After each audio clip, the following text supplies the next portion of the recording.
Welcome back, everybody, to another episode of the Junkyard Dawgcast. I'm your host, Jordan Hill. Got the whole crew with us, Kipp Adams and Ben Wolk, on a very special episode of the Junkyard Dawgcast. I believe we've done this 2 years in a row now, where we have handed out some awards, calling this the 2024 Dogs 24/7 UGA Awards.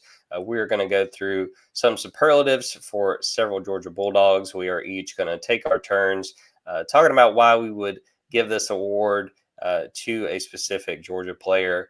Sort of the thinking behind it.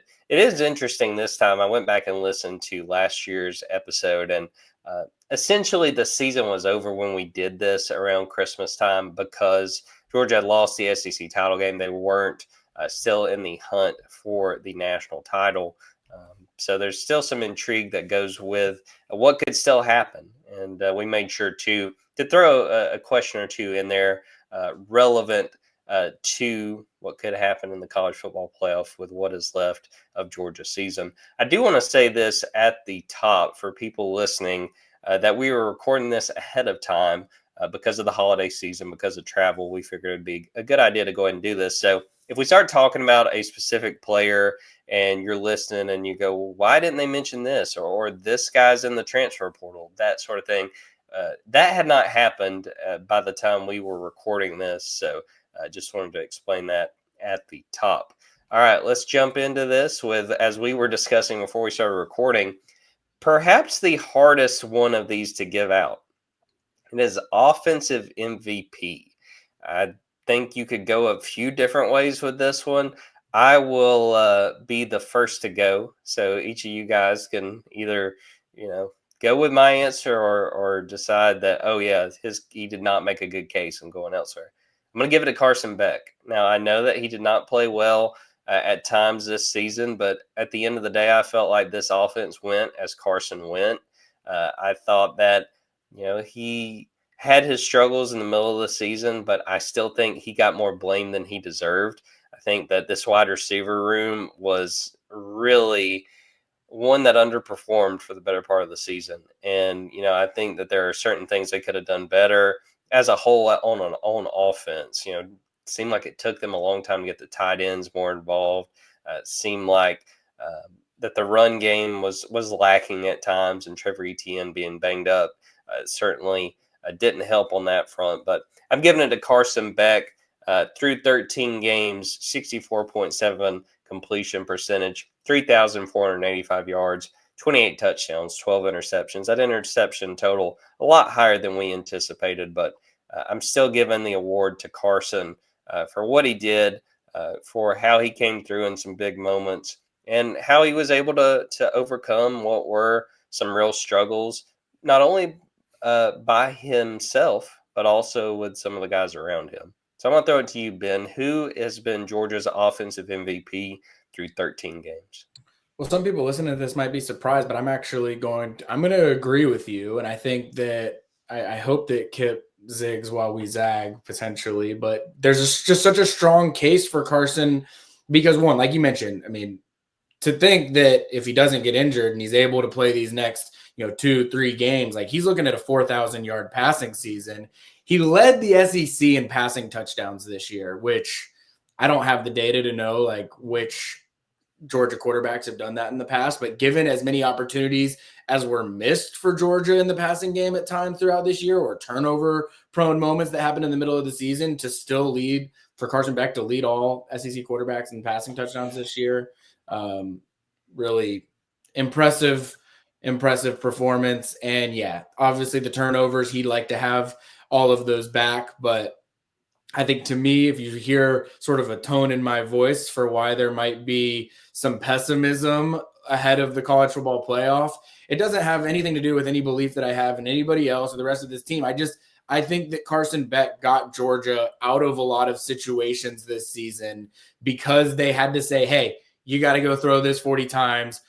There's no other options. We're not running the ball well. We're not doing this or that well. Like, you got to go find a way to convert this 3rd and 8, this 3rd and 12, this 2nd and 15, like whatever that might be. And he did that, to me, at an MVP level for this offense this season, even though the offense wasn't nearly as perfect as everyone wanted it to be. All right, Kipp, are you sticking with us, or do you have another choice for offensive MVP? I mean, I get it. because even though the offense underperformed, he was the guy that was at the helm. And so whatever value you place in quarterbacking a team that's in the playoff that has a 2 seed, leading this team through thick and thin, just coming back for this season, there's a lot of value. And they love him in that locker room, and they trusted him whenever he wasn't playing well, and he rewarded him. I mean, he came into the SC championship game having not thrown a pick or had a turnover in 3 straight games. He was playing great football, up until that point. But for me, I'm going to go with Trevor Etienne. I mean, this guy came to Georgia, and you heard him after the SC championship game. He came to win the SC championship, and I'm not even sure if that team comes out with the right mentality, if not for him. When every one of them talked about the fact that he stood up in front of them and said how important that was, maybe they come out flat and they're in a completely different situation if that happens. I mean, they needed every single play possible in that last game, but I just think Georgia is the number 2 seed because they beat Texas twice. I mean, that's what got them there. And in those games, Trevor Etienne was the Georgia offense. I mean, he ran for over 180 yards against Texas in 2 games, 5 touchdowns, and had over 50 yards receiving as well. So this guy had 230 yards of offense in 2 games against him. And guess what? If Georgia's going to make any hay in this playoff run to a championship, I feel pretty confident it's going to be on the back of Trevor Etienne. And, he was banged up for a while, but still came back, and played outstanding football. And I think if you look at this offense and you needed one play to be made and your choices were Carson Beck and Trevor Etienne, I think I would feel more confident in Etienne making that play. I mean, again, he has been the most consistent playmaker on this team this season, and he is the one that they are really going to need to step up in this playoff run with an unexperienced quarterback. I think it's a strong point, and to me, it was either Carson or Trevor for this award. Would Trevor, 9 games, 111 carries, 571 rushing yards, 9 touchdowns, and again, I mean, maybe him missing those games makes it clear why he was offensive MVP, because we saw this offense really struggle, especially when he wasn't available. So Trevor's got a good case. I think he did a good job making that pick as well. All right, defensive MVP. I'm going to start with you, Kipp. Who has been your defensive MVP for the Georgia Bulldogs through 13 games? I mean, there's no hesitation here. This is Jalen Walker. He's the heart and soul of this entire team. No offense to the SEC voters who voted him second team, or All-American voters voted him third team. The man won the Butkus Award because he is a playmaker, regardless of where he's lined up. He came out there and made the biggest plays possible for Georgia this season. He was a force out there. And I just think that when you talk about Georgia's defense, their goal is havoc plays, and he had the most havoc plays. So I think that there wasn't ever a week where you're like, well, Jalen Walker had a rough game out there, or, I don't know what the grades were, but I don't think there was a game where he just wasn't out there giving it his all. And so Georgia's defense has kind of been up and down this season, just like the offense, but I do not think Jalen Walker's play really ever dipped. And for that, he's my MVP, and I feel pretty confident about that. Through 13 games, Jalen Walker has 57 tackles, a team-high 10.5 tackles for loss, and is tied for the team lead with 6.5 sacks. He's my choice as well. I think Kipp said everything that I would say. Ben, do you agree? Who is your defensive MVP? Yeah, I agree completely. I'm falling in line with both of my first 2 picks. I mean, I think Jalen Walker, Kipp said it perfectly. He's the heart and soul of this defense. I think that the energy and leadership that he brings to this defense is why, even when it hasn't been perfect this year, it's been able to find itself when it needs to. His playmaking goes without saying. His pass rushing skill set goes without saying. You don't win the Butkus Award at Georgia and not be in consideration for the defensive MVP on this episode. And so there's some other guys that could have been, were potential worthy candidates, but I think that Jalen Walker is the easy choice. All right, special teams MVP. I am going to go with Brett Thorson. Had a great season, averaging 47.6 yards per punt. Did an outstanding job flipping the field again and again. Such a shame that he got hurt in the SEC title game. Hate to see his season ended prematurely, but I'm going to give Brett Thorson the special teams MVP. Not going to say in memoriam; he's not dead. But it is tough that his season has ended. Kipp, what about you? Where are you going with special teams MVP? Punter from down under, and let's call him out. Remember that? I mean, the tackle against Tennessee, huge play. I think you get that anytime you bring your punter in to teach the team about tackling. Never mind the fact that they all weren't listening and failed to tackle the following week against Georgia Tech. But I just think that was a huge play. And then, yeah, I mean, one of the few returns he even allowed resulted in, him having that non-contact injury. So unfortunate as well. But I will say, similar to the offensive MVP, very, very tight race, which just really is a credit to Georgia's special teams play this season that, you could argue that for anyone other than Brett Thorson, when he's, I think, top 10 in net punting. I think he's maybe 7th and 6th in yards per punt as well. So I think he had an incredible season, and hopefully a quick recovery for him. Ray Guy finalist, and, he was teaching tackling after that big play on the punt return against Tennessee. So that was definitely cool. Ben, where are you going with special teams MVP?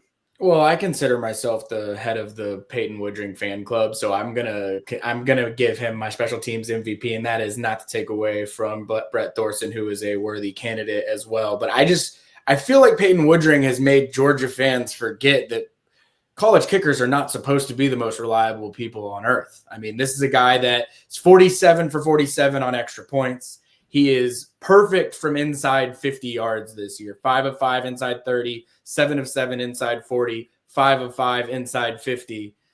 He's 3 of 5 on 50-plus yarders, but he's made a 55-yarder. I mean, this is a guy that is as nails as you're going to find. I think when we did our pre-season podcast, the number was like 86% or 87%.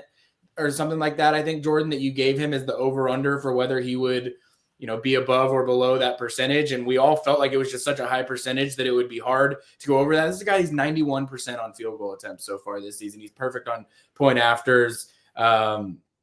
So many college teams suffer from you move the ball, you get into scoring position, the play dictates that you kick the field goal, and then you go trot out an unreliable guy that's going to go about 50, 60%. I mean, even Texas in the SEC championship game, Bert Auburn's one of the more reliable clutch kickers that has been in college football over the last couple of years. And he goes out and misses 2 in a big game that, you could argue those field goal attempts could have decided the outcome of that one. And so do not take Peyton Woodring for granted, because Georgia has it really, really good. And I think just trust Kirby Smart. When he started out his career slow, and he said, this dude used to be a pitcher, and I know that he has been in these big-time clutch moments, and he's got it. And everyone said, I don't know, he's missed some ones early. Just trust Kirby Smart. He knows what he's doing. Yes, I don't even trust Kirby Smart to use his kicker correctly, because he went for 2 when he didn't need to. Look, Kip, we don't need to rehash that, okay? There are mathematical explanations for that go far beyond any mathematical expertise that I have. Maybe that will come up later in the one play do-over award category. Maybe we'll get into that. Maybe there will be 30 minutes of discussion on that. Hopefully not. Offensive breakthrough player. I'm going to throw it to you, Ben. Who do you have as your offensive breakthrough player for this year? I had one guy written down, and I actually, since we've started this, I'm changing my pick of who I was going to take. I wanted to give a little love to the offensive line, and I feel like Monroe Freeling is a name that we have talked about a bunch since getting recruited, and when is he going to get firmly into the rotation. And it didn't happen without an injury to Ernest Green, but it feels like Monroe Freeling has come into his own on this offensive line rotation. I'm very intrigued to see what that rotation looks like for the playoff, and whether he has solidified his role, whether he's going to be in some kind of platooning role there. But I think breakthrough probably has different interpretations for different people. And for me, it was someone that we have been waiting to want to see crack into the rotation on a more regular basis. And even though it didn't happen, 100% on, practice reps or merit or whatever. I mean, it happened on merit, but it happened because of other circumstances. Either way, I feel like his play down the stretch has helped Georgia be more athletic on the offensive line. I think it's going to help in the run game going forward as well. All right, where are you going, Kipp, with offensive breakthrough player? Yeah, now that's got me completely befuddled because I was looking down the road at some of the other categories, and now I'm questioning all my decisions. But I'll use breakthrough just for his first opportunity to break through, and he took advantage, and that's Nate Frazier. If you're going to make an argument to me that Trevor Etienne is not the MVP, then your case would be the fact that when he got hurt, Georgia leaned in on Nate Frazier, and I mean, again, they didn't even have him for the season opener. So you had a freshman going out there against, a team that's in the playoff, and he goes out there and, runs for 83 yards, averages over 7 yards a carry, and scores, a touchdown. So I think he broke through in the first game, and we had heard, and we saw it throughout the season as far as the ball security issues. But I think as a pure runner, and the coaching staff uses the same, the players all use the same term for him. He's got the juice. He brings the juice to this offense.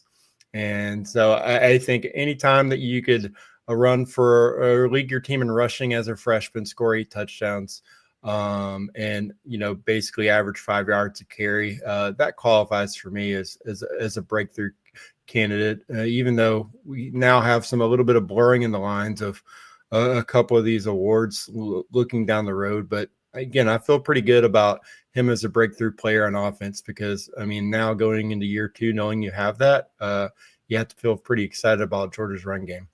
Yeah, 634 rushing yards for Nate Frazier. I think he's got a strong case there.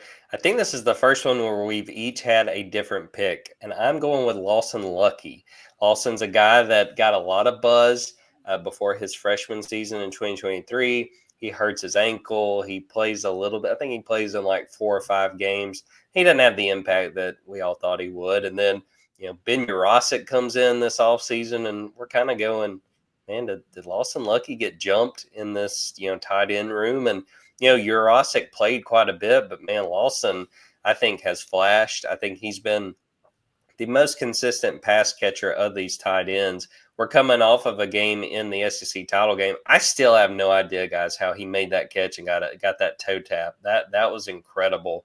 Lawson Lucky played in 13 games, 24 receptions, 348 yards, 3 touchdowns. I know those numbers don't pop off, but I think that he has really shown, he's lived up to the hype he got before his true freshman season, and I think that really bodes well for what he'll do in the future. All right, defensive breakthrough player. We're going to start with Kipp. Who do you have as your defensive breakthrough player this year? My man Chaz, arguably the most hated player on the team at times on the Junkyard, comes through and honestly, I don't like he could get one of the awards that we're going to talk on the other side of the show about. I actually wanted to list him for both, and I'm like, you know what though, I need to give him this one just because who had Chaz Chambliss tying for the team lead in sacks and having double-digit tackles for loss? I mean, I apologize to you, Chaz. I was unfamiliar with your game, and you made it happen. I mean, the man is now. I mean, if he doesn't get invited to the combine, I don't know why he should even have the combine now because he's earned it.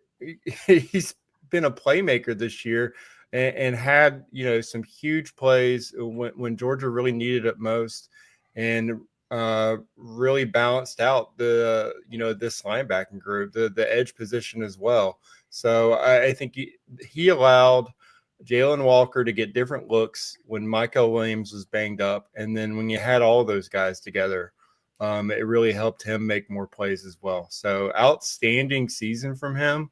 And that's as breakthrough as it gets in my mind.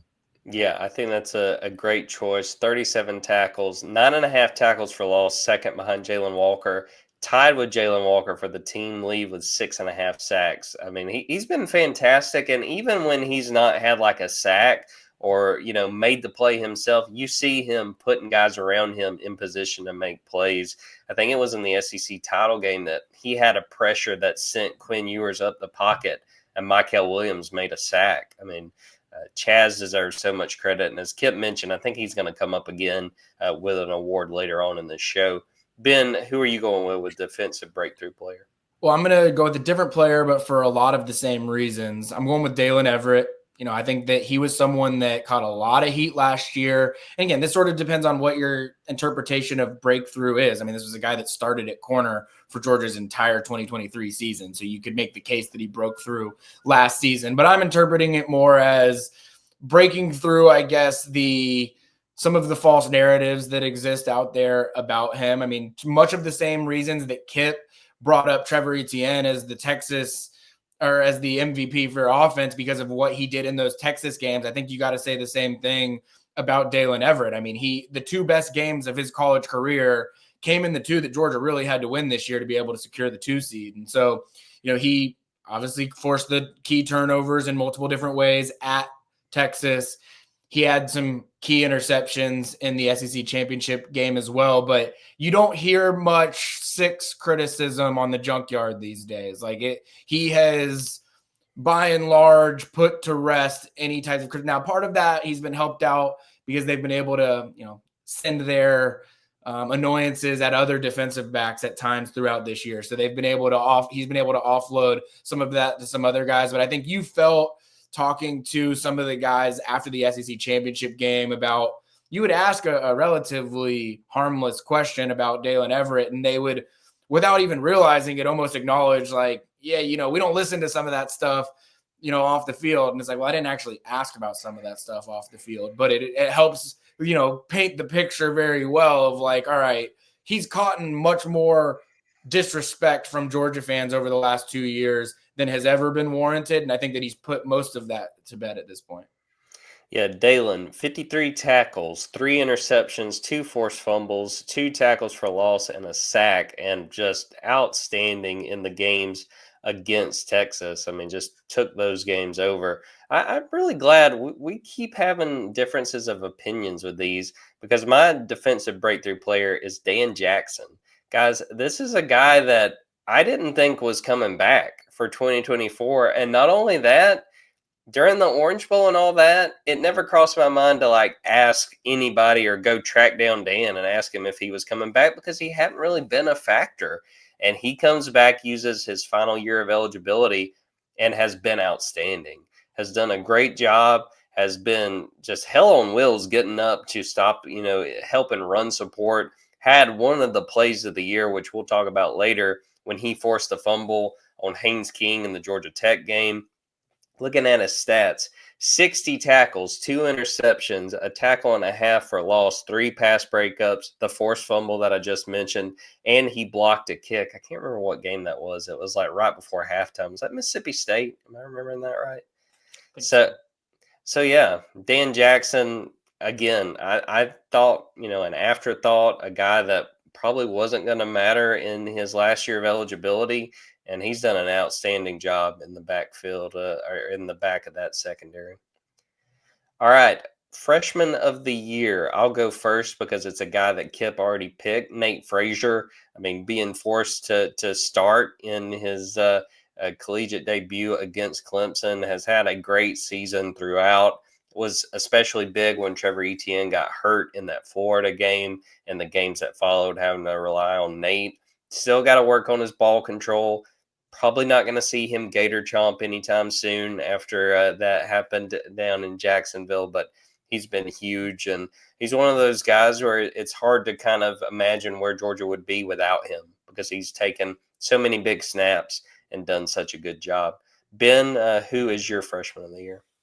Well, I had Nate Frazier written down for my offensive breakthrough player, and that's the one that I audibled to Monroe Freeling on. The more I thought about it, we just weren't going to have enough love for the trenches in this episode. The more that I talked about, which, might be something that you could say about this 2024 team and maybe a reason why it hasn't been as dominant as some other teams. But neither here nor there. I mean, I think that Nate Frazier, he's the leading rusher on the team this year. To Kipp's point earlier, when Trevor Etienne was injured, you could not have asked for anybody to step into that role and attack it the way that Nate did. I think you can also see that just his energy and just how he carries himself has had a contagious effect on this football team. Like, I think he's someone that people get really excited about when he touches the ball, when he has a big play, when he, scores the 2-point conversion to win against Georgia Tech.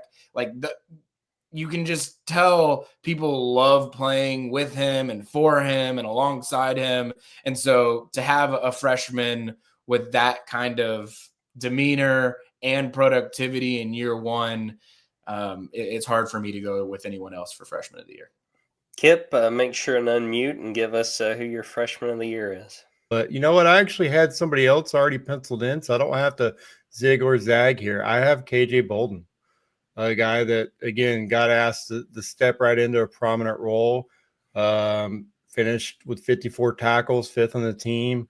And really, I mean, you look at that SC championship game where he had that tackle on Quintrevion Wisner. I think it was on 3rd down, and forced Texas to kick a field goal. I mean, that was just such a crucial play in that game.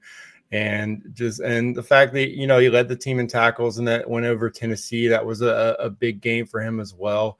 A Sean Alexander, freshman of the year semifinalist. I think, we talked all offseason, the bar was set so high by Malachi Starks having the freshman year that he had. There was a lot asked of KJ Bolden early on, and especially in that secondary. And I think he stepped up, and while, he not the flashiest play, pretty sound play overall, and just really something that he can build on going into year 2 and, have that confidence at this point, it looks like he's going to take over as the leader in this secondary next year, just looking at the guys that are probably, heading to the NFL. And so I just think it was huge for him to get such a prominent role in year 1 and to step up and play the way that he did. This really meant a lot for Georgia, and still means a lot as they're in the playoff. I'll add to that as well. Like, where would Georgia be if they had not flipped KJ Bolden from Florida State late in the process? I mean, you really realize some of these times why Kirby Smart takes such a hands-on role in certain recruitments late. And I think he looked at the forecast of the defensive back room and the safety spot specifically, and not just looking at the future, like looking at the 2024 season, and said, Georgia needs KJ Bolden. And I don't know where Georgia would have been without KJ Bolden this season, which is really crazy to think because of how close it was for him to not even be in Athens in the first place. That's a great point, Ben. They would have been in a tough spot without KJ Bolden. All right, last one before we take a quick break. This is one I really want to see where you guys go with it. Most underappreciated dog. I'm going to let Kipp start this one off. I got Monroe Freeling, just because when he stepped in, the offensive line looked completely different. And again, for the most part, hasn't looked the same since then. And I mean, Ernest Green got banged up, had playing a little heavier than he did last year, but at the same, it just did not look like the same player for most of the season. And it just led to some really inconsistent offensive line play. And it really led to Carson Beck just kind of not playing confident either. It's just, obviously the wide receivers and his own play had a role there, but I just think that, his time to throw was not what it needed to be. And even on run plays, they were not executing the level they could. And when they plugged Monroe in there, it just took another level of play and some consistent play. And, just made you wonder, like, man, this guy should have been playing earlier in the season. But, that's neither here nor there. I think he's a guy that doesn't get talked about enough as far as a turning point for this season. Unfortunately, again, due to injury, but he stepped in and never looked back. And I don't see him giving up that role until he heads on to potentially the NFL draft. I think you found your guy there, you found your answer there, and that's huge. They've had some great left tackles at Georgia over the years. Right now you have someone you can trust in Monroe Freeling.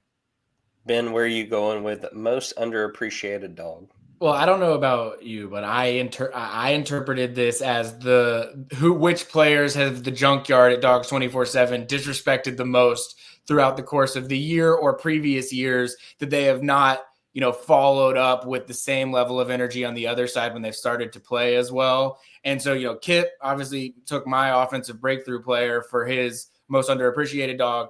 I'm going to take his defensive breakthrough player for my most underappreciated dog. I think that Chaz Chambliss, the energy on the side of like the last year where people said, this guy can't be out here. He's a liability setting the edge. He's just not a Georgia edge rusher, to what he is now and how he is as sound as you're going to find on that side of the ball. He is second on the team, I believe, or maybe tied for the lead. I think you said it earlier, Kipp, in sacks on the team this year. The production that he has had this year and the consistency with which he has played with, and yeah, his snap count has, dipped off here and there in certain games, just depending on, matchups and how much run certain other guys have gotten. But he has been a focal part of this defense from start to finish all year long. And I think that there are certain pockets of folks that make up for it. And they say, you know what, I was totally wrong about this guy, or I said some really stupid things about this guy. I just don't think on the whole, there is enough on the positive side after how long people had been on the negative side of Chaz Chambliss for so long. So for me, he's the most underappreciated. I know that we're going to do some honorable mentions at the end as well. And I feel like this is where I'm going to have my longest list, because it's, like I said, it's my list of notes. I'm doing the office meme where I'm checking off posters' names, and here's another guy that they're saying bad things about that they're going to have to apologize for in the future. Oh, here's another guy that they said some bad things about in the past that they're going to have to apologize for in the future. And I just feel like, the Junkyard does a great job of giving us great fodder for the most underappreciated dog category every year. They come through for us in so many different ways. My most underappreciated dog is a guy I've written about a couple times this year, Nazir Stackhouse. And it's a matter of the job that he's asked to do. His numbers aren't gaudy, 25 tackles, a tackle for loss. But he does what is needed. He's a guy that grinds it out, a guy that sets up opportunities for the rest of the defensive line. He's just a guy that, he is just asked to do the dirty work for this defensive line. And I think that he has done a great job at that. And, again, it's one that he's not going to get a lot of attention. The biggest play he's made at Georgia was an interception that he made last year against Missouri. But, I think without him and without that force in the middle of the defensive line, that Georgia wouldn't be able to have the guys like Chaz Chambliss and Jalen Walker and Micah Williams have the seasons that they've had. And I think he deserves credit for that. The most underappreciated dog of this show is Jordan grinding through his sickness that he's dealing with right now as well. I mean, you are representing dog mentality, if anyone is. Yeah, dog style, as some of our friends from the comments would say. Just gotta come through for the show and for the folks listening. So we'll take a quick break and sort of turn our attention away from individual awards to talking about the season on the whole, certain plays that stood out, thoughts we have going in the playoff. Let's take a quick break first.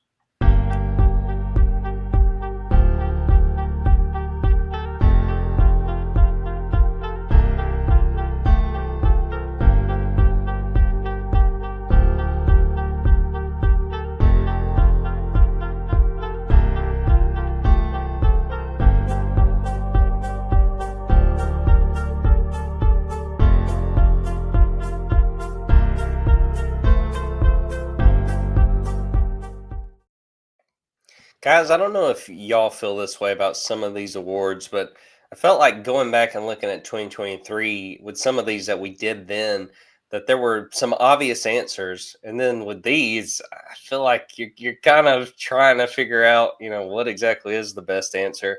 So we're going to start with most complete game. What was the game where Georgia totally put it together? Kip's laughing as I ask it. So I'll start with Kipp. What would you say was the most complete game for Georgia this year? The season opener against Clemson, where they looked just like they did against Oregon, and you're like, all right, this team's going to go on a run. And then you didn't really see that again for, I don't know, really a long time.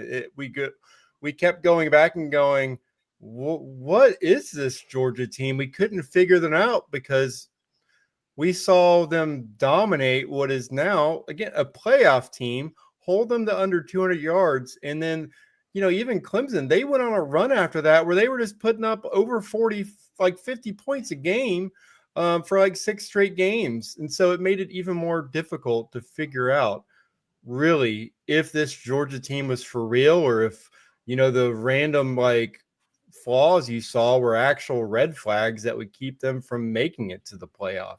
So I just think that performance overall, you didn't even have Trevor Etienne in that game, but you just went out there and it was never really in question who the dominant team was. And so that it still is confusing right now to me, looking back on this season and seeing how they played in that game against what is now, again, a playoff team, and thinking, did we see them play to that level again the rest of the year? Yeah, it's hard for me to pick on this one because I wouldn't pick Clemson just because what did Georgia have, 6 points at halftime? Like they really struggled to score and move the ball in that first half. I'm going to go with Tennessee. That was another game where Georgia started slow, and I'm going to bring this play up when we talk about play of the year. Tennessee jumps off sides, and Carson Beck hits Dom Lovett for like a 40-yard gain, and all of a sudden the offense comes to life. Defense played really well, did a good job of not letting Nico and that Tennessee offense find any semblance of a rhythm or really threaten Georgia. So I'm going to go with Tennessee, but Georgia made it tough to pick one for this one. And I think you could have picked 3 or 4 different games. Ben, which one are you going with for most complete game? I'm siding with Kipp on this one. It's crazy to think that the first game of the year was probably Georgia's best and most complete game of the year. But they outgained Clemson by 260 yards of total offense. They had 275 passing, 170 rushing. Just looking through the box score, 8.5 yards per pass, 6.5 yards per carry. Those are not things that Georgia was doing consistently on offense throughout the course of that year. I know that the first half of that game from a scoring standpoint wasn't exactly what everybody would have liked it to be. But to me, that's what made it such a complete game. They end up winning the game by 31 points. They have 450 yards of offense against a team that ends up being a playoff team. And it, again, was the easiest, most comfortable win of the year when it was all said and done, other than arguably the Tennessee Tech game. You can't even say that about the UMass game, I don't think. Just the way that, that one went at times. And, again, it was also a game where the opposing team didn't turn the ball over a bunch. Like, they didn't give you any freebies. They had the one interception that was Malachi Starks making probably what was his play of the year, similar to that Oregon game of past. And so I just felt like that was the best game of the year. And if you're, some people might look at that and say that's a bad sign that your first game of the year was your best. And I can totally understand that. And I think that there's some validity to that. If you're looking for a silver lining, it was the game where Georgia had its most rest and it finally got a chance to sit back and reassess itself and compose itself. So if Georgia were to maybe be able to bottle that up and find itself again, maybe that'll happen in the quarterfinals. All right, Ben mentioned Malachi Starks' play of the year. Well, let's talk about the Bulldogs' play of the year, and I'll throw it to you, Ben. What would you say has been the play of the year for Georgia to this point? Not to tease my some of my honorable mentions, but since we've already gotten past some of those things, Dan Jackson has been unbelievable this year. I had him written down as a possible defensive MVP, which might just sound crazy to say, but I just think that he has made so many plays in so many situations when the defensive backfield hasn't been playing flawlessly at times throughout the year. It feels like he's the one guy you can look at that I guess aside from that miscue along with Daniel Harris in the Mississippi State game, there just hasn't been errors that you can point to with Dan Jackson. And I feel like the forced fumble on Haynes King, even though I know it didn't affect their ability to go play in the SEC championship game. Like if it hadn't happened, they still would have been in Atlanta. They still could have won that game and had the 2 seed. Like it didn't technically change anything. If Georgia was 9-3 going to play Texas and they lose that game and they're out of the college football playoff, and Carson Beck gets injured at halftime of that game, do you realize how much more painful that whole experience would have been if Dan Jackson does not make that play, forcing the fumble? And, I bet you if you ask 15 people to go hit Haynes King at the line of scrimmage on 3rd and 1, I bet you Haynes King's not fumbling that but one time. Like that is a tough dude. And the fact that Dan Jackson hat on ball in that moment, I think it just changes the entire landscape of how comfortable Georgia is sitting right now. Like I think that it felt, it was weird because everything technically would have still been possible without it. But to me, that play has now changed how everybody feels about what's possible for this Georgia football team. No, I think it's a great choice, and it's definitely one that I've considered. I'm sure Kipp has as well. Kipp, what are you going with as play of the year for Georgia? I mean, I switched mine while he was talking, so I'm interested in hearing yours in the end. But for me, I think it's the fake punt. Because Texas has just scored. It's 13-13, and then there was a tackle for loss. I mean, you had a 3-and-out, and the momentum had changed in that game back to, I mean, maybe even. I don't remember what the probability, ESPN's wonderful probability chart had at the time. But, I mean, the momentum had shifted in that game. And we're talking about Kirby by actually running a fake punt in the biggest game possible again, the same stage. And our man, Drew Bobo, just, I mean, tossing that to Arian Smith, and I'm catching the ball. How bold is that? I mean, like just every single part of that decision. I mean, it was incredible, and we would be talking about it differently if it hadn't worked, of course.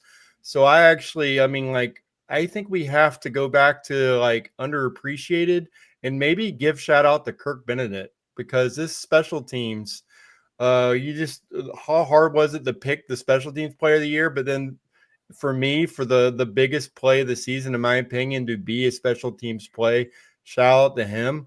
I just think that was just such a huge play in that game. And Todd Hartley as well. I mean, he's working with special teams too, but it was just so risky. I mean, like just snapping it to Bobo, he had to catch that and throw it. It's just as Kirby said after that game. I mean, like just how much execution went into that, and it's just multiple players had to like really nail it instead of just one guy kind of making a big play. Everyone had to really nail that, especially pre-snap. They had to make sure Tennessee didn't catch them, looking giving them a different look. So while I do love Ben's pick, and I do think like if Dan doesn't make that tackle, we're probably still covering this game right now, and still talking about how Georgia missed the playoff because they're still playing Georgia Tech. I just think that was the cojones play of the year. I mean, that was where I was looking for the Kirby Smart golf gif out there, of him just juggling the coconuts. Because, I mean, I can't believe he made that decision. And I questioned that 2-pointer, as I said before. But this one, I think my hands were just on my head during the entire play because I just couldn't believe it was happening. I was in shock. So I do think that there might be more memorable plays. I just think that for me, that stood out as just a huge swing in momentum in a huge game for Georgia. I totally agree. Kipp took mine that it would be the fake punt. I feel very confident Georgia does not win that game if they punt to Texas there because, and I mentioned this I think a couple times now, but it was like Georgia was running on adrenaline after the Carson Beck injury. And that drive before the fake punt was where you kind of went, okay, look, they've kind of come back to earth. They're not able to move the ball. So I totally agree. I think that was the play of the year.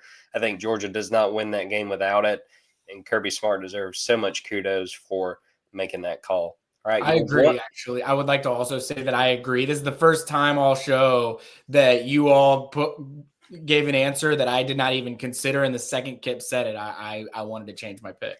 So this is like a Moonlight La La Land situation. We're pulling the award back from I'm not the going to take it away from Dan Jackson. I want Dan Jackson to still have my recognition, but I think on behalf of the podcast as a whole, I agree with the 2 versus 1.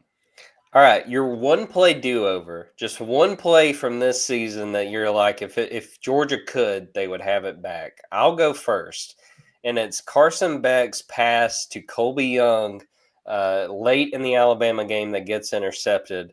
The thing with this one, I want to say it was 1st and 10. I know there was still like 40, 45 seconds left in that game. It was a situation that we saw Carson do several times midway through this season, early in this season, where he forced throws where it was just like, dude, just live to fight another day. You don't have to have it right here. He forced one to Colby Young. Could Colby have fought for the ball a little bit more? I would say yes, but it just was not a situation where that had to happen on that play. So that's the pick for me. Throw the ball away, live to fight another down. You got at least 35 seconds to work with, and Georgia still got a chance to make that comeback. Kipp, what would be your one play do-over from this year?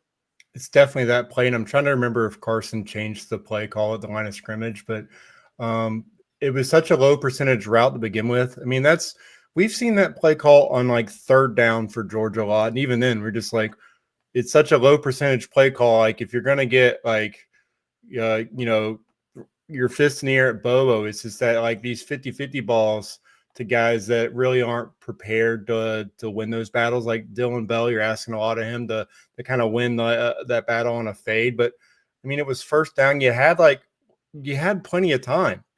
Like you could have checked into just a draw play and been fine there. Like you were not in a bad situation overall, and yet you just went for it all. It was a greedy play, and you had the momentum. You had them on their heels. I kind of get that from that perspective.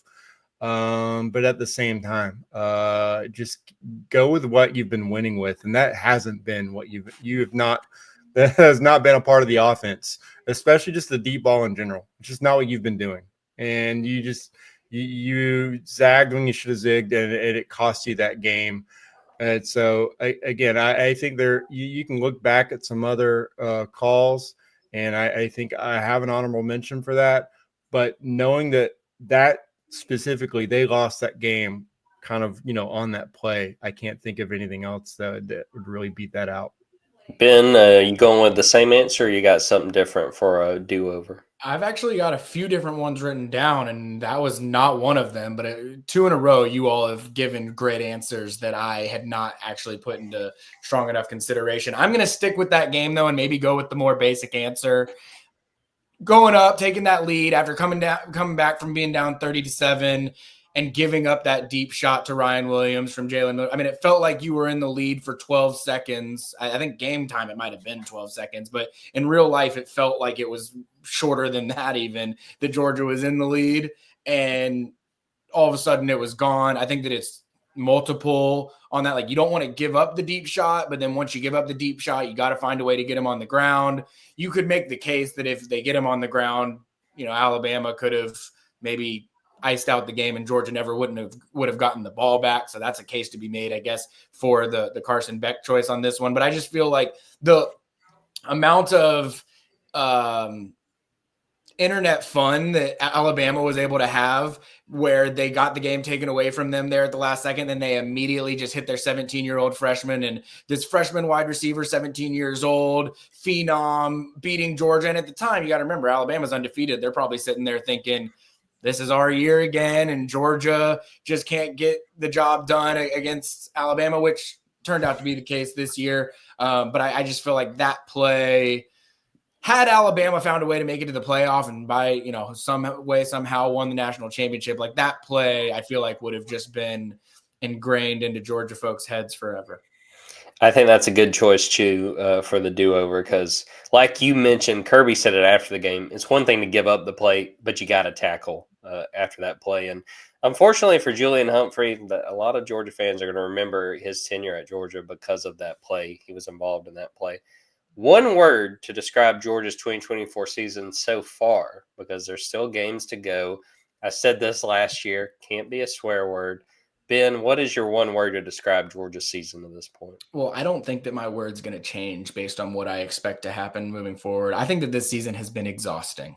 I think that you look at the injuries that Georgia has dealt with throughout the year, the schedule that Georgia has dealt with throughout the year. Georgia has now played an 8 overtime game and an SEC championship overtime game back to back to end the year. I just feel like there has never been a team that deserved 3 weeks to prepare for a football game more than this Georgia football team deserved it, just because I think as a player or a coach, I imagine it's been especially exhausting. As a fan, I'm sure it's been especially as exhausting. I know covering the team has been exhausting as well. And so I just don't think that that's going to change here with these next 3 games. I think that this football team is wired in a way that is just going to, beat it out of you over the course of the season.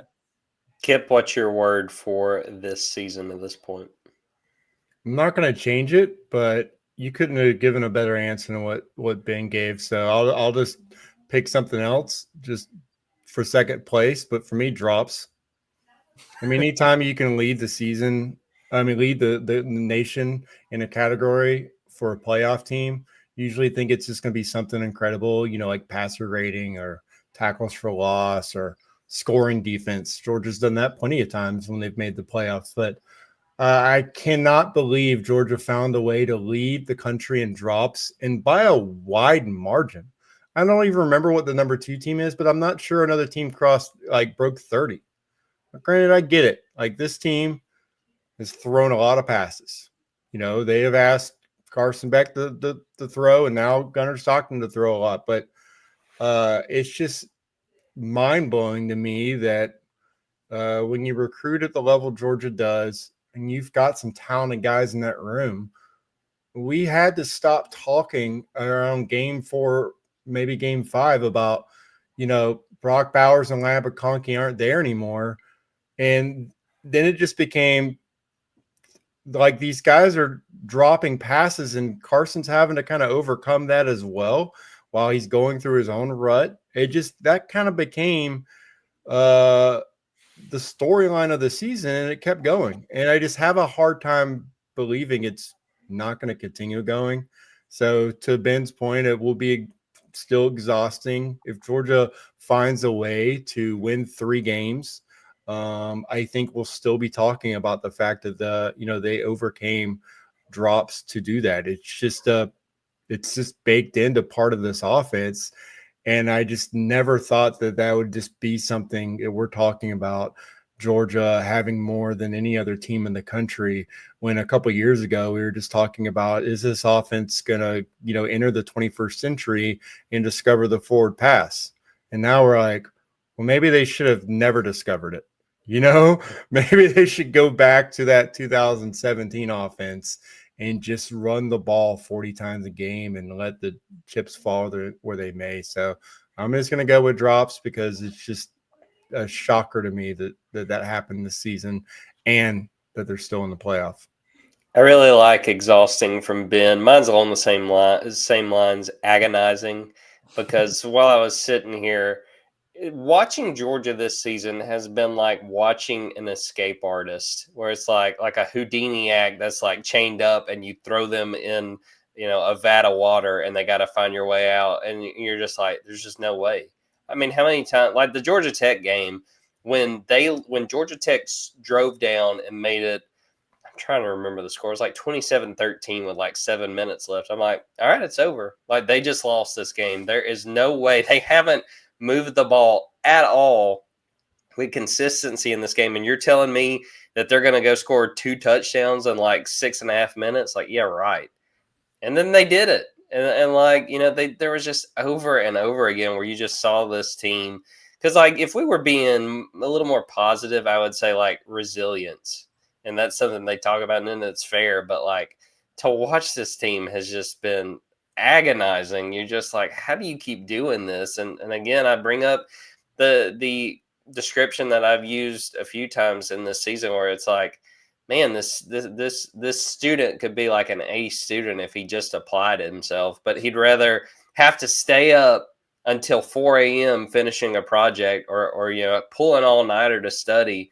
It's like, damn it, man, you could make this so much easier, but you keep finding a way, and that's what this team keeps doing. All right, I think this next one we're all going to have the same answer, but we'll see, and I'll throw it to Kipp. The most intriguing dog for this college football playoff run. You know what? I'm going to go with Gunnar Stockton. How about the guy that we never expected to lead his team to an SEC championship this season and to be at the helm of the number 2 seed in the college football playoff, having never started a game, having doubled his amount of passes on the year in that SEC championship, and now us having no idea what this offense is going to look like, giving a month's time to prepare. The playbook could be completely flipped over. There's probably another playbook in there that Boba has. That's the Gunnar Stockton playbook, and it should look completely different than what we saw even in the SC championship game. So yeah, I want to see what that looks like, because this is the preview of the 2025 Georgia offense, more than likely. And so, yeah, that you can't get any more intriguing than that. And it's the position that gets talked about the most. So, yeah, I want to see what Gunnar Stockton looks like in the college football playoff. Ben, any additional thoughts on Gunnar? Yeah, I mean, I feel like this isn't even who's the most intriguing dog in the playoff. I think this is who is the most intriguing football player going into the playoff, because, I mean, you look at anybody who's putting out lists of ranking the quarterbacks going into the playoff. Like Gunnar Stockton is 12, understandably, and that has nothing to do with his ability or anything. It has to do with nobody has any idea what to expect from this Georgia offense or Gunnar Stockton going into this college football playoff. And given that Georgia, I think, is second or third in betting odds to win the national championship, the fact that that's the case makes it all the more intriguing. And so, for Georgia fans, it's probably a little, to your point, Jordan, agonizing might be a great word for how you even are talking about like moving forward with this year, just because you still don't even know what you can fairly expect from your football team, because like Kipp said, you've never seen this quarterback start before, and now he's going to be playing in a national quarterfinal. Yeah, I'll have a good honorable mention for this one, but it's pretty clearly Gunnar Stockton. All right, last question. The playoff matchup you'd most like to see with Georgia, even if the bracket doesn't really work out in this way. And I'll start this one. I'd like to see Georgia and Ohio State. And I think it's just because of that Peach Bowl a few years ago. I think there was some real tension between those two teams. The way that game played out, obviously there are still Ohio State fans upset about like the Brock Bowers. Oh, he didn't really get that first down. Oh, Javon Bullard, that should have been targeting. That shouldn't have. I want to see those two teams play, and it might play out that way. I think Ohio State is one of those dark horse teams in this playoff that I think could make a run, and Georgia could very well be playing for the national title. But yeah, I'm saying Ohio State would be the team I would like to see this Georgia team play. Kipp, what about you? What would be the matchup you'd like to see? I was hoping I would go third here because I have two, and I've been flip-flopping between the two of them. Well, then just don't take the one I'm going to take. Yeah, well, Ben, you go first then. Let's see what Ben's going to do. I only have one. It's an easy answer for me. It's the lazy pick. It's not just because it's number 1 versus number 2. It's not just because it's the Big Ten champ versus the SEC champ. But I think we've seen through the years Kirby Smart versus Nick Saban. I think that it feels like, if they can get there, like the beginning of Kirby Smart versus Dan Lanning as almost passing the baton of the mentor-mentee relationship on the field. I feel like this season is really primed for that. And I just want to see Kirby Smart and Dan Lanning coach against one another. Not that that would be a favorable matchup for Georgia by any means. Not that, to your point, Jordan, like I think Ohio State has some storylines and things like that especially within the fan bases, that I think would be very, very compelling. But I know those two head coaches are really close. They're really good friends. And to see them coach against each other, finally, and maybe for Dan Lanning to get a little bit of a, litmus test of how far Oregon has come from his first game as Oregon's head coach, I think would be really fun to see. Kipp, what is the matchup you'd like to see? I love that pick just because if we're talking about like the most fun Georgia game, that Ohio State Georgia game was the most fun. And I think that this Oregon Georgia game would be the most like that on paper. For me, like I look at it different ways. One, there's only one team in this college football playoff, to my knowledge, that Georgia's never played before. And I think that's Indiana. I think that's a team they've never played before. So if you're just talking like checking off a list, we don't expect them to ever really be on the schedule. Do we expect Indiana to be in the playoff often? Maybe in this format. I don't know. But I just, for fans who have watched Georgia play a long time, to play the Hoosiers, I think that would be cool.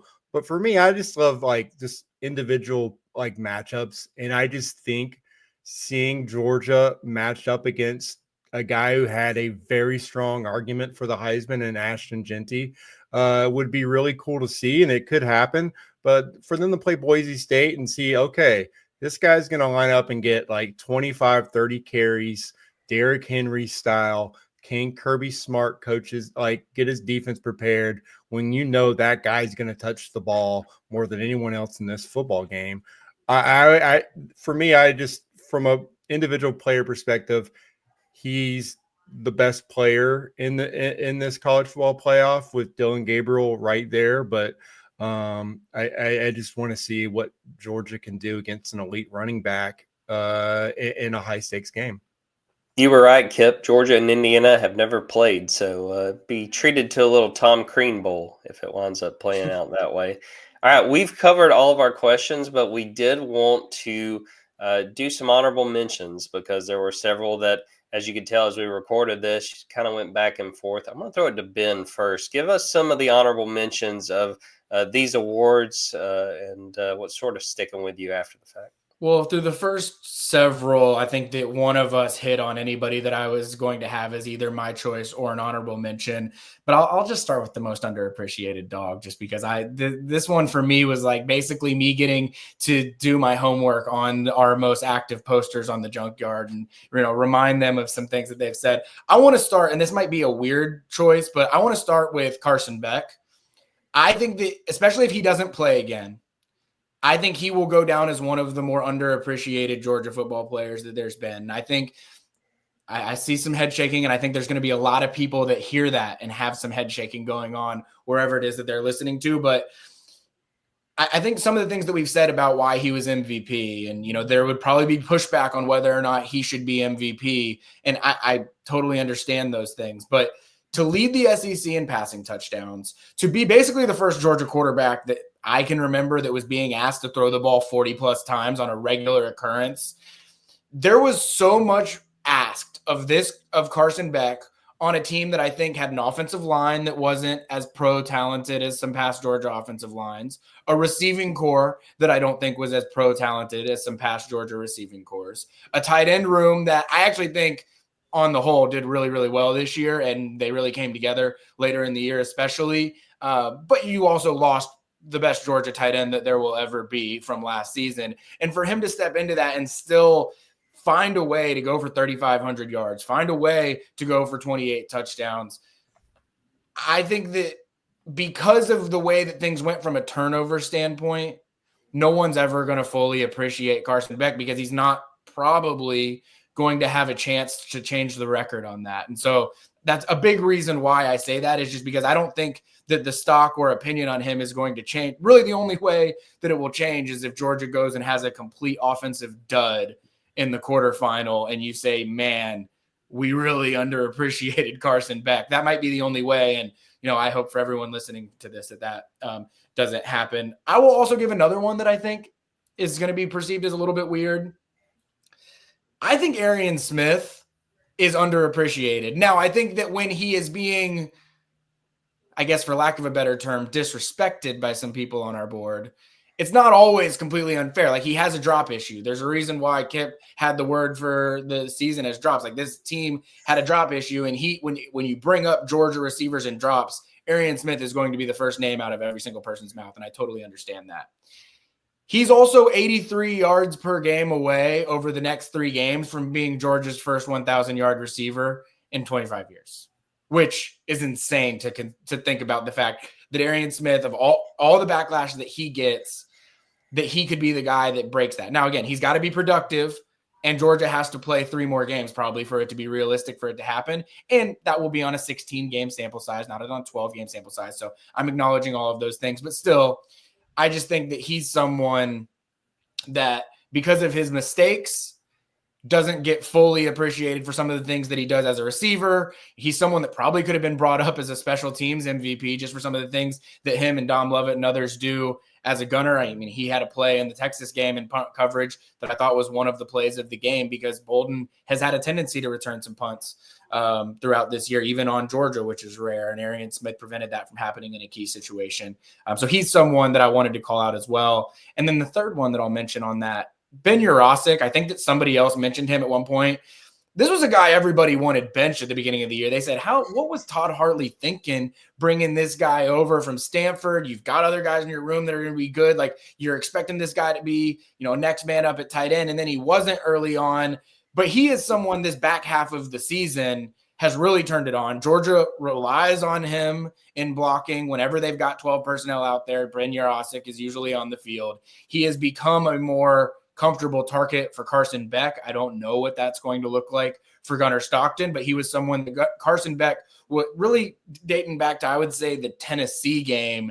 Carson Beck was looking for him in key spots to get him involved, because he was just someone that he was starting to trust in more and more. So those would be the 3 on the underappreciated dogs that I wanted to call out. All right, Kipp, any honorable mentions through all these awards that you'd like to shout out?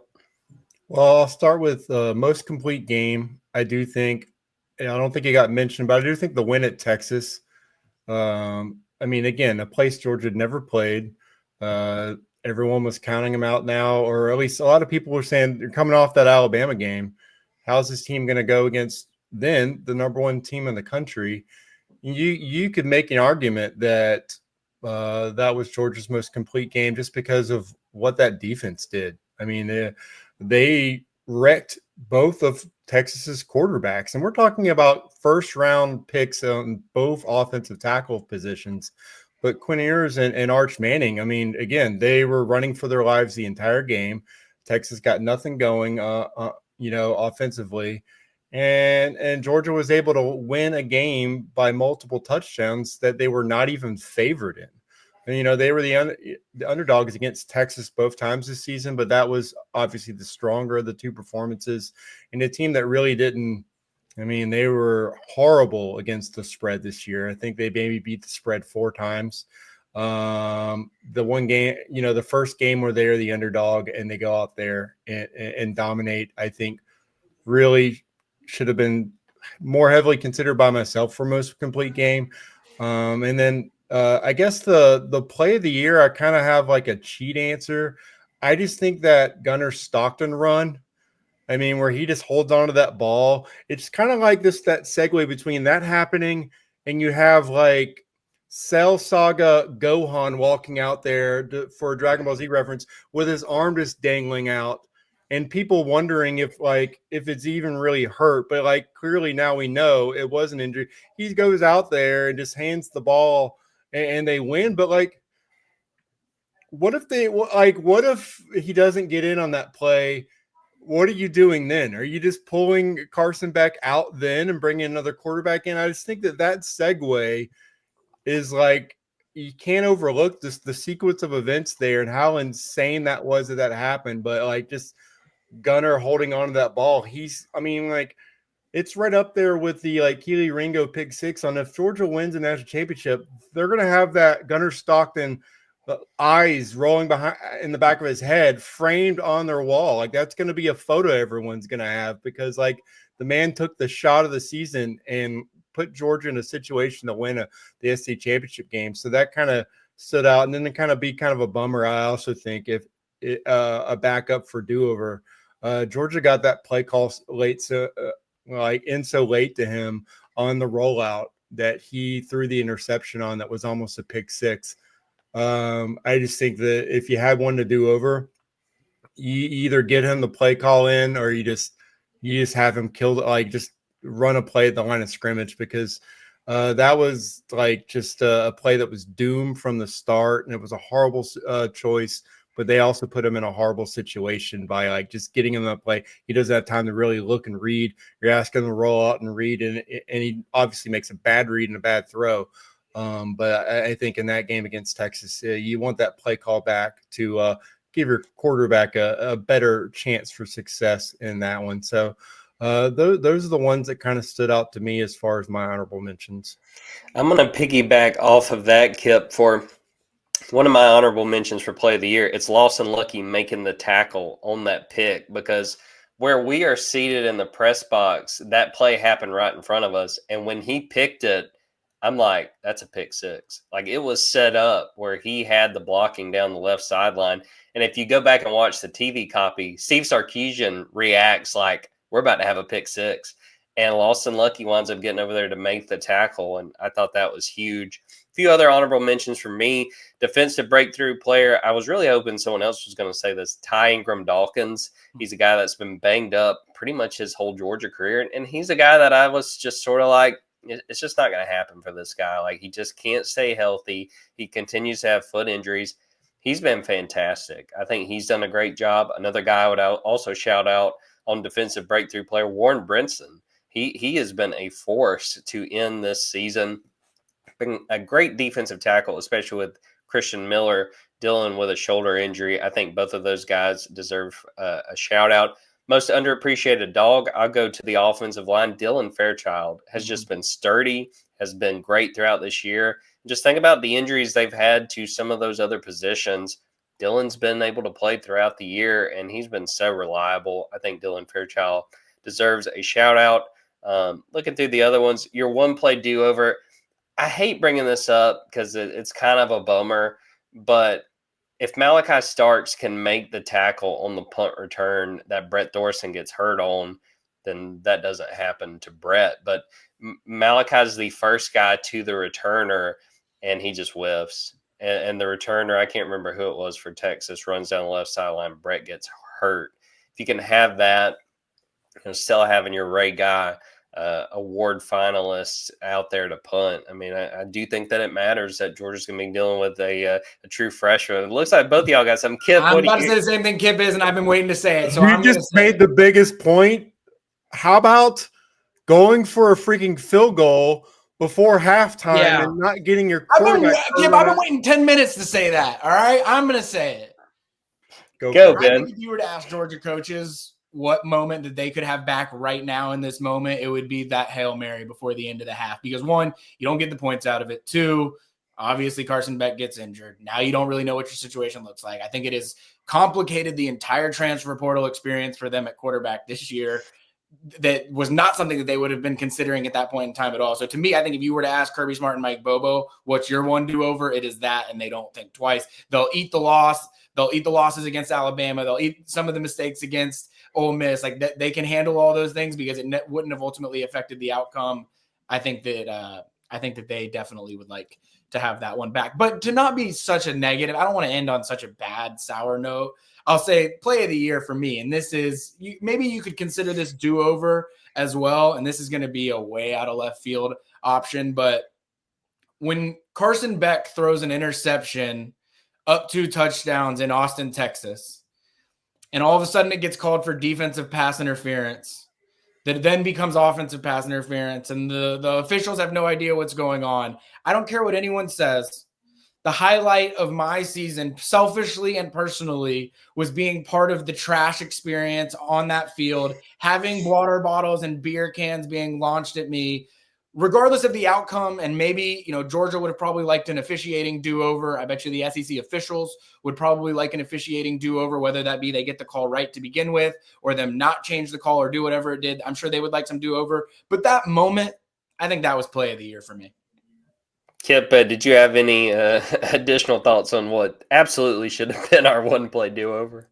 Yeah, I think we need a do-over on our do-over. I think that should be our do-over. But now you have me wondering if they're what the policy is going to be for drinks in Athens next season.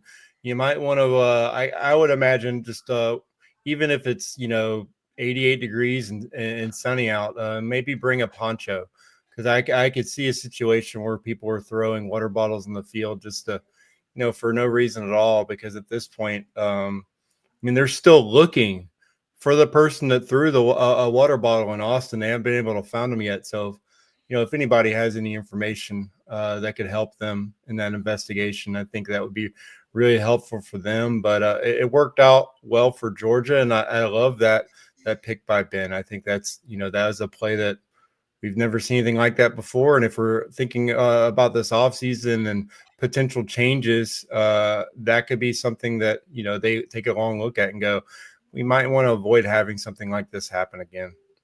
Texas is saying we're all trying to figure out the guy who did this. The one other thing I just want to say, my final honorable mention, most intriguing dog, obviously Gunnar Stockton for the playoff, Nitro Tuggle. I want to see if Nitro Tuggle gets more involved after flirting with the portal and then he's staying. See if we get a little more run for the true freshman in the games to come.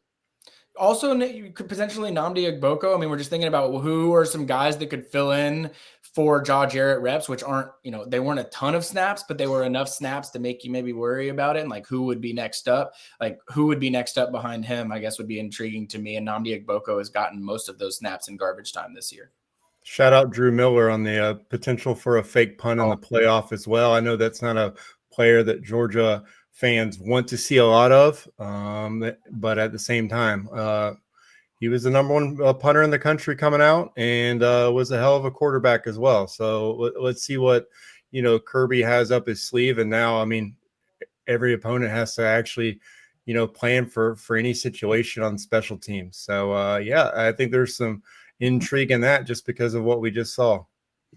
That'll do it for our awards episode. I want to thank Kip and Ben not only for this episode, but hey guys, another great year of covering Georgia football, and this season's still going. So we will pick it back up on January 1st down in New Orleans for the Sugar Bowl.